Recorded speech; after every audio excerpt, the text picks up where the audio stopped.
नमस्कार स्टूडेंट्स, आज हम अध्ययन करेंगे केंद्र से राज्यों की तरफ हस्तांतरण। केंद्र से राज्यों की तरफ हस्तांतरण, इस विषय पर आज हम अध्ययन करेंगे। तो केंद्र से राज्यों के हस्तांतरण के 3 रूप हैं। कितने रूप हैं? 3 रूप हैं।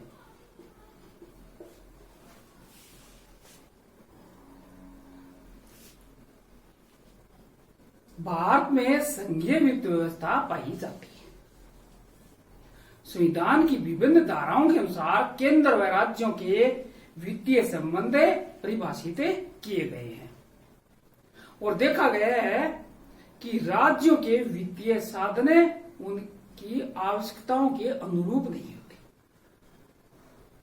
इसलिए केंद्र से राज्यों की तरफ वित्तीय साधनों का हस्तांतरण किया जाता है। यह हस्तांतरण 3 प्रकार के होते हैं। पहला है वैधानिक हस्तांतरण।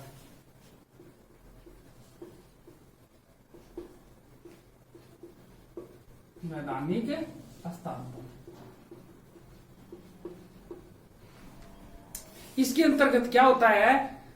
इसके अंतर्गत केंद्रीय करों में राज्यों का हिस्सा तथा राज्यों को दिए जाने वाले सहायतार्थ अनुदान आते हैं। क्या आते हैं? केंद्रीय करों में राज्यों का हिस्सा तथा राज्यों को दिए जाने वाले सहायतार्थ अनुदान आते हैं, जिनके संबंध में प्रत्येक 5 वर्ष बाद एक वित्त आयोग अपनी सिफारिश करता है, जो भारतीय संविधान के अनुच्छेद 280 के अंतर्गत नियुक्त किया जाता है। वित्त आयोग का गठन, वित्त आयोग का गठन अनुच्छेद 280 के अंतर्गत किया जाता है, जो ये सिफारिश पेश करता है, तब मिलते हैं। दूसरा है योजना हस्तांतरण। योजना हस्तांतरण, इसके अंतर्गत क्या होता है? योजना आयोग विभिन्न राज्यों को योजना कार्यों के लिए वित्तीय साधन हस्तांतरण करता है और फिलहाल योजना आयोग के स्थान पर आपको मालूम होगा नीति आयोग का 1 जनवरी 2015 से गठन कर दिया गया है योजना आयोग के स्थान पर। और पिछले वर्षों में गाडगिल मुखर्जी फार्मूले के अंतर्गत इस प्रकार के हस्तांतरण किए गए हैं। यह फार्मूला राष्ट्रीय विकास परिषद यानी एनडीसी की एक समिति ने 1979 में निर्धारित किया था। एक फार्मूला है, उसके तहत राशि दी जाती है। उस समय स्वर्गीय प्रोफेसर D.R. गाडगिल योजना आयोग के उपाध्यक्ष थे। इसके विशेषता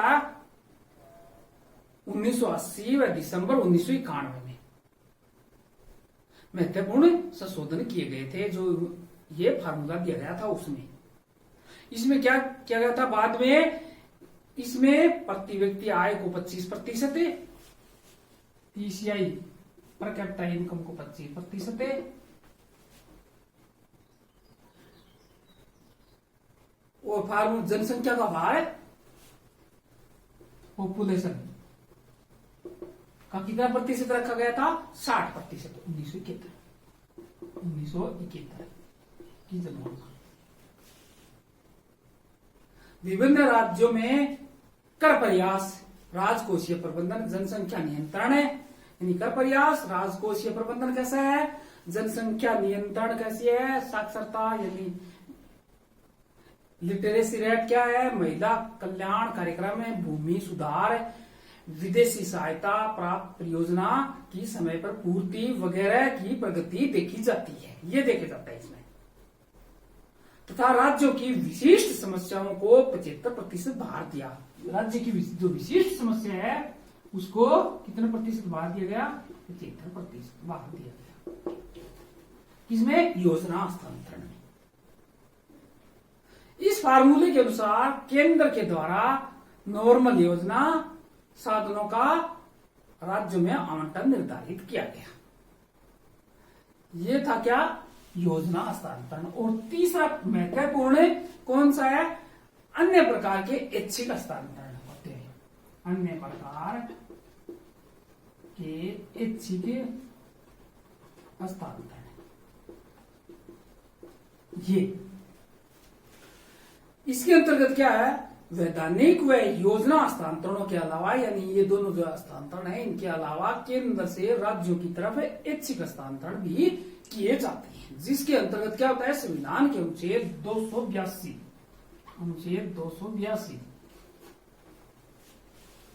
के अंतर्गत राज्यों को अनुदान व ऋण दिए जाते हैं। ऋण किन किन उद्देश्यों के लिए दिए जाते हैं, राज्यों के ओवरड्राफ्ट की राशियों को चुकाने के लिए। राज्यों का ओवरड्राफ्ट क्या है, जो राशि होती है, जो स्वीकृत राशि उससे अधिक राशि निकाल लेना, ओवरड्राफ्ट, जिससे राज्यों के ऋण बढ़ जाते हैं। उसके लिए साधनों की कमी की पूर्ति के लिए, जो साधन है राज्य में उसकी कमी पूर्ति के लिए, प्राकृतिक विपदाओं में राहत सहायता देने के लिए, जैसे फिलहाल कोविड-19 चल रहा है, इसमें भी केंद्र राज्यों को ऐच्छिक क्या देता है, हस्तांतरण कर सकता है राशि। अलग बचतों की एवज में दिए जाने वाले ऋण आदि, ये इसमें ऋण दिए जाते हैं। इनमें ज्यादातर है हस्तांतरण केंद्र प्रवर्तित स्कीमों, यानी सेंट्रल स्पॉन्सर्ड स्कीम से, CSS, ज्यादातर क्या होते हैं, CSS, केंद्र प्रवर्तित जो योजना होती है उनके लिए होती है। इनकी संख्या काफी कम, यानी कितनी कर दी गई, 147 से घटाकर कितनी कर दी गई है, 66 कर दी गई है, 66 कर दी गई है ये। और इनकी राशि सीधे राज्यों को हस्तांतरित करने से उनके योजना व्यय में लचीलेपन का उनसे लाभ मिलेगा। हमारे देश में केंद्र राज्य वित्त समस्याओं के प्रश्न पर काफी विवाद पाया गया है। राज्य सरकारों पर योजना के संचालन की अधिक जिम्मेदारी रहती है। इनके लिए, यानी इसके अनुरूप काम करने के लिए उसके पास वित्तीय साधनों का अभाव पाया जाता है राज्यों के पास, इसलिए राज्य प्राय अधिक वित्तीय स्वायत्तता की मांग करते रहते हैं। तो आज हमने अध्ययन किया केंद्र से राज्यों की तरफ हस्तांतरण और मुख्य ये 3 प्रकार के वैधानिक योजना और अन्य प्रकार के जो ऐच्छिक, उनके बारे में अध्ययन किया। आपने अच्छी तरह सुना व समझा, इसके लिए आपको